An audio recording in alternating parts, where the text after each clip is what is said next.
हाय दोस्तों, मैं नीलेश अपने नारायण यूट्यूब चैनल के माध्यम से आपके एडीसी की क्लास में आज चैप्टर नंबर 3 के अंतर्गत हम आपको बताएंगे कि चैप्टर नंबर 3 के अंतर्गत माइक्रोसॉफ्ट ऑफिस में सबसे पहले हम माइक्रोसॉफ्ट ऑफिस को ओपन कैसे करेंगे और माइक्रोसॉफ्ट ऑफिस में हमें क्या क्या पढ़ना है, किस किस प्रक्रिया के बारे में जानकारी लेना है।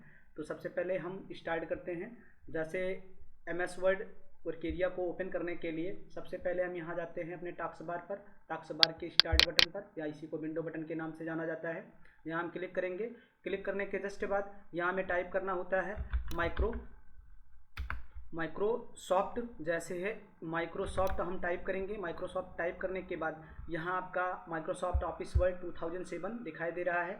अगर आपके सिस्टम में 2007 है तो 2007 ओपन हो जाएगा, अगर 10 भी है तो 10 भी ओपन हो जाएगा। तो यहाँ से जैसे ही माइक्रोसॉफ्ट ऑफिस वर्ड 2007 पर आपका यहाँ आएगा, इस पर हम अपने माउस के बटन को क्लिक कर देंगे और क्लिक करने के बाद यहाँ से हम इसे मैक्सिमाइज कर लेंगे। जैसे ही मैक्सिमाइज करेंगे यहाँ से आपका वर्क एरिया पूरे स्क्रीन में प्रदर्शित हो जाएगा। स्क्रीन पे प्रदर्शित होने के जस्ट बाद सबसे पहले हमें जान लेना है कि माइक्रोसॉफ्ट वर्क एरिया होता क्या है या किस तरीके से ये कार्य करता है। इसको ओपन करने का पहला तरीका तो ये था। दूसरा, अगर हम इसकी साइड की के माध्यम से इस वर्क एरिया को ओपन करना चाहें तो विंडो प्लस आर का प्रयोग करेंगे, और विंडो प्लस आर का प्रयोग करने के बाद माइक्रोसॉफ्ट वर्क एरिया को यानी एमएस वर्ड वर्क एरिया को ओपन करने के लिए हमें यहाँ एमएस वर्ड ना टाइप करके यहाँ टाइप करना होता है बिनवर्ड, जो ये इसका कमांड नेम होता है। जैसे ही बिनवर्ड हम टाइप करेंगे और यहाँ या तो ओके पे क्लिक कर दीजिए या तो इंटर बटन प्रेस करेंगे। जैसे ही इंटर बटन प्रेस करते हैं दोस्तों, आप देखेंगे कि यहाँ आपका एक विंडो और ओपन हो गया। अर्थात इस तरीके से हमने क्या किया, साइड की के माध्यम से एक विंडो ओपन कर लिया और एक विंडो हमने क्या किया, डायरेक्टली माउस के माध्यम से ओपन कर लिया गया। अब हम आपको बताते हैं ओपन करने के बाद माइक्रोसॉफ्ट वर्ड क्या होता है या इसके अंतर्गत कौन कौन से कार्यों को हमें करना है। यहाँ हम आएंगे। सबसे पहले माइक्रोसॉफ्ट वर्ड में चैप्टर नंबर 3 के अंतर्गत हम आपको बताएंगे माइक्रोसॉफ्ट वर्ड के अंतर्गत हमें पढ़ना क्या है, माइक्रोसॉफ्ट ऑफिस के अंतर्गत हमें पढ़ना क्या है। सबसे पहले एमएस वर्ड आपको पढ़ाया जाएगा, उसके बाद एक्सेल, उसके बाद एमएस पावर पॉइंट। अर्थात इस 3 एप्लीकेशंस के बारे में हम आपको पूरी जानकारी देंगे इस यूट्यूब के ज़रिए। और दूसरा, हम बात करेंगे माइक्रोसॉफ्ट ऑफिस में एमएस वर्ड का इंट्रोडक्शन क्या होता है। अगर दोस्तों आपसे कोई पूछ ले what is MS Word, MS Word क्या है, तो आपको बताना है Microsoft Word use to create professional document. MS Word एक ऐसा वर्क एरिया होता है जिसके अंतर्गत हम जितने डॉक्यूमेंट को सोचते हैं एक पूरी तरीके से प्रोफेशनल रूप में हम बना सकते हैं, या उसमें एडिटिंग का कार्य अपने अनुसार कर सकते हैं। अर्थात दोस्तों, जितनी चीज़ों को आप सोचते हैं या करना चाहते हैं एमएस वर्ड वर्क एरिया के अंतर्गत आप आसानी से उन सारी चीज़ों को बना भी सकते हैं, उसमें एडिटिंग का कार्य भी कर सकते हैं। इसके अंतर्गत पेजों की डिज़ाइन भी अपने अनुसार कर सकते हैं। अर्थात ये जो सारी चीज़ें होती हैं ये सब की सब एमएस वर्ड वर्क एरिया के अंतर्गत आती हैं। तो अगर आपसे कोई पूछेगा तो आप बता दीजिएगा एमएस वर्ड आपका यही होता है।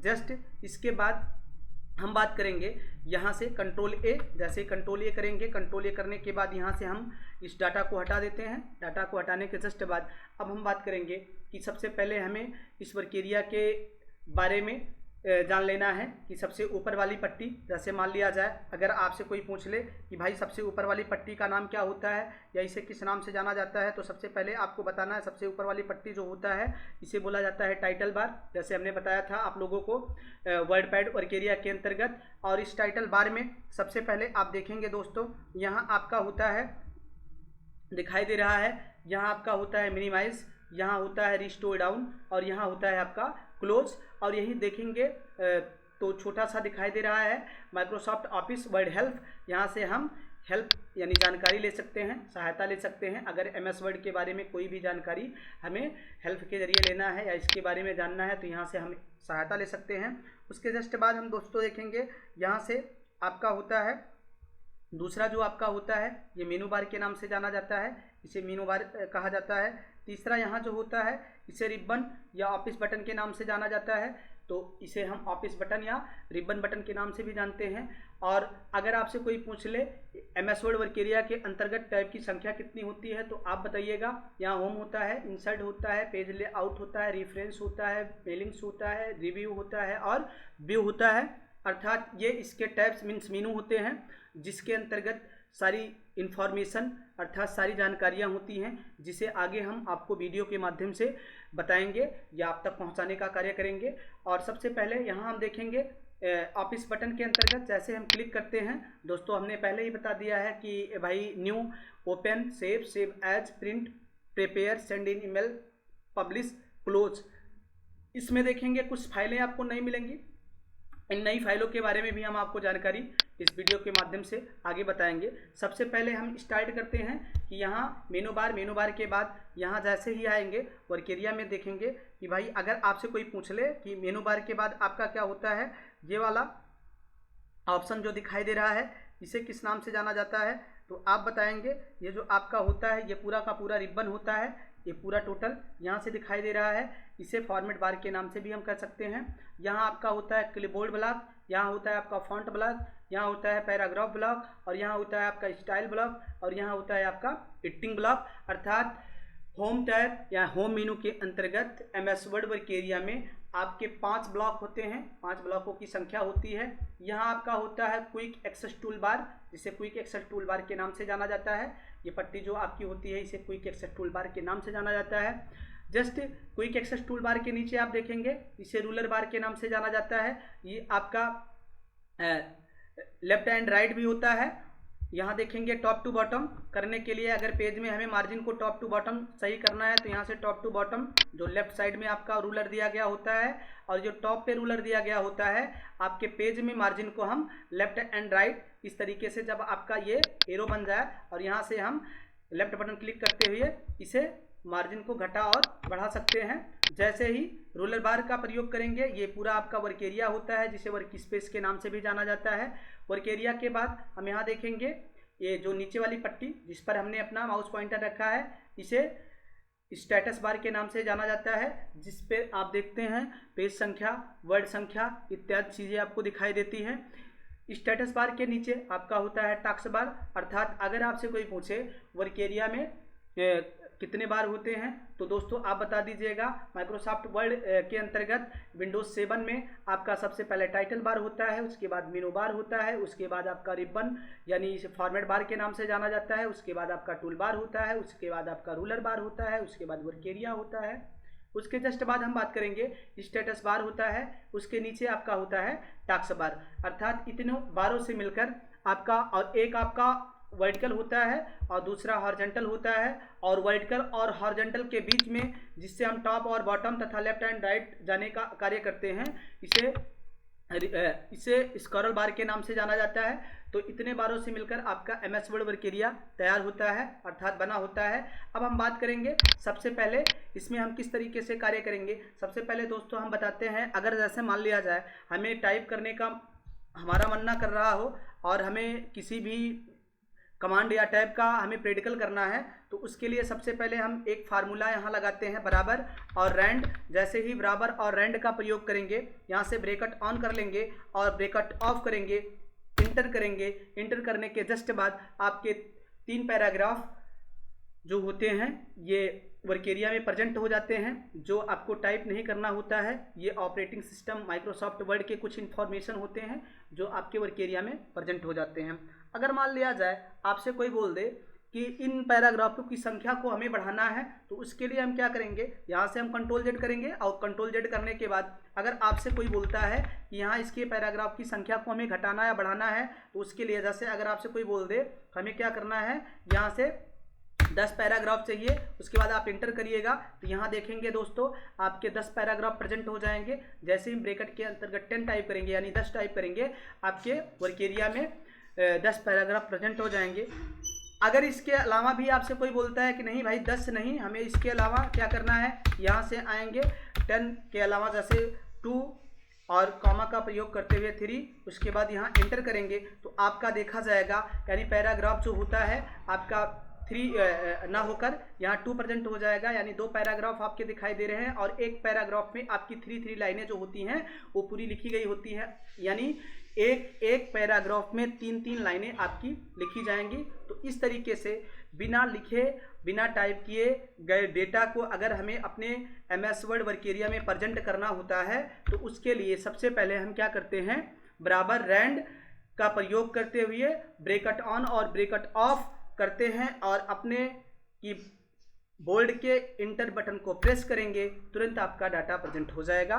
उसके जस्ट बाद अब अगर आपसे कोई बोल दे कि MS वर्ड वर्क एरिया में सबसे पहले हम टैब बताने से पहले हम MS वर्ड वर्क एरिया में कुछ जानकारी आपको बता दें कि अगर मान लिया जाए आपसे कोई बोल दे कि यहाँ हमें क्या करना है कि किसी भी लाइन को यहाँ से सेलेक्ट करते हुए हम चलेंगे और इन लाइनों को क्या करते हैं, एक बार कॉपी कर लेते हैं। कॉपी करने के बाद हम यहाँ से आएंगे। अगर आपसे कोई बोल दे भाई दूसरा पैराग्राफ भी हम यहाँ से कॉपी कर लें, तो दूसरा पैराग्राफ भी आप क्या करेंगे, यहाँ से सेलेक्ट करेंगे, इसे भी कॉपी कर लें। और 2 पैराग्राफ कॉपी करने के बाद अगर आपसे कोई बोल दे कि भाई पहले हमें इसे पेस्ट करना है, उसके बाद फिर इसे पेस्ट करना है, तो उसके लिए हमें सबसे पहले क्या करना होता है, यहाँ से आपका क्लिपबोर्ड ब्लॉक होता है। इस क्लिपबोर्ड ब्लॉक को हम यहाँ से ऑन कर लेते हैं। ऑन करने के जस्ट बाद यहाँ से क्या करेंगे दोस्तों, यहाँ से डाटा अगर आपको शुरू से फिर से हम दिखाएं, क्लियर करना है तो यहाँ से आप क्लियर कर लीजिए। जैसे हम यहाँ से किसी डेटा को क्या करते हैं, यहाँ से आप कॉपी करते हैं। कॉपी करने के बाद यह डाटा जो होता है क्लिपबोर्ड कमांड के अंतर्गत आपका मौजूद रहता है। यहाँ देखेंगे कॉपी करने के बाद डाटा यहाँ आपका शो हो रहा है। उसके बाद दूसरी लाइन यानी दूसरा पैराग्राफ जैसे ही हम यहाँ से कॉपी करेंगे तो दूसरा जैसे ही कॉपी करेंगे तो भी यहाँ आपका कॉपी होगा, यानी क्लिपबोर्ड कमांड के अंतर्गत आपका प्रेजेंट हो जाएगा।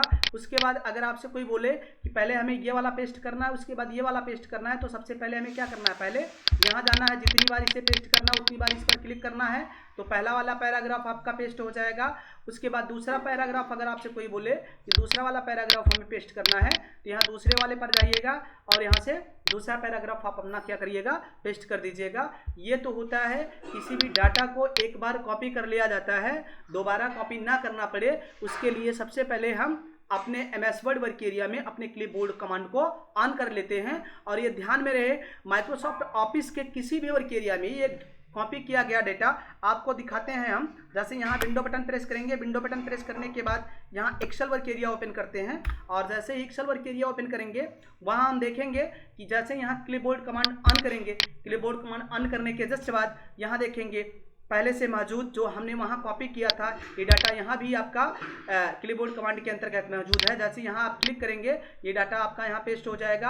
दोबारा इस वाले पैराग्राफ पर क्लिक करेंगे तो दोबारा यहाँ आपका ये पैराग्राफ जो हो जाएगा पेस्ट हो जाएगा। तो इस तरीके से हम देखते हैं माइक्रोसॉफ्ट ऑफिस के किसी एक एप्लीकेशन में किसी डाटा को अगर एक बार आपने कॉपी कर लिया तो वह डाटा जो होता है आपके क्लिपबोर्ड कमांड में, चाहे वो एक्सेल वर्क एरिया हो, चाहे वो power point MS power point हो, चाहे माइक्रोसॉफ्ट वर्ड के अंतर्गत आप देखेंगे कहीं भी डाटा वो पेस्ट किया जा सकता है। तो अर्थात अगर आपसे कोई बोले कि किसी भी कॉपी या कट किए गए डेटा को अगर हमें पेस्ट करना होता है तो सबसे पहले हमें कहाँ जाना होता है, माइक्रोसॉफ्ट वर्ड के क्लिपबोर्ड कमांड में, यानी कट और कॉपी किया गया जो डेटा होता है वो कट और कॉपी करने के बाद आपका डेटा क्लिपबोर्ड कमांड के अंतर्गत प्रेजेंट रहता है, मौजूद रहता है।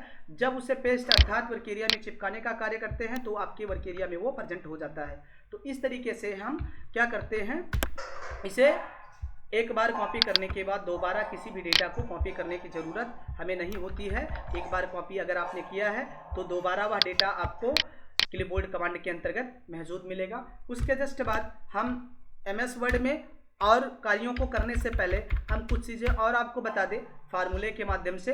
अगर आपसे कोई बोलेगा कि मान लिया जाए हमें MS वर्ड वर्क एरिया के अंतर्गत किसी छोटे मोटे कैलकुलेशंस को करना है, जैसे मान लिया जाए आपसे किसी ने बोल दिया कि भाई हमें क्या करना है 45 प्लस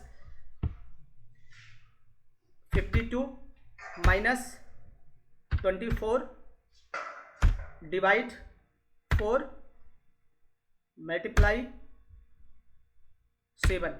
अगर आपसे कोई बोल दे कि भाई इस सवाल को हमें MS वर्ड वर्क एरिया के अंतर्गत क्या करना है, सॉल्व करना है, और सॉल्व हम किस तरीके से करेंगे, हल किस तरीके से करेंगे, लगाएंगे कैसे, उसके लिए हम क्या करते हैं दोस्तों, यहाँ सबसे पहले क्या करते हैं, कंट्रोल बटन के साथ F9 बटन प्रेस करेंगे। जैसे ही कंट्रोल बटन के साथ F9 बटन प्रेस करते हैं उसके बाद बराबर का प्रयोग करेंगे। बराबर का प्रयोग करने के बाद यहाँ हम टाइप करेंगे भाई 45 + 52 - 24 डिवाइड बाई 4 और मल्टीप्लाई 7 और उसके बाद हमें रिजल्ट प्राप्त करने के लिए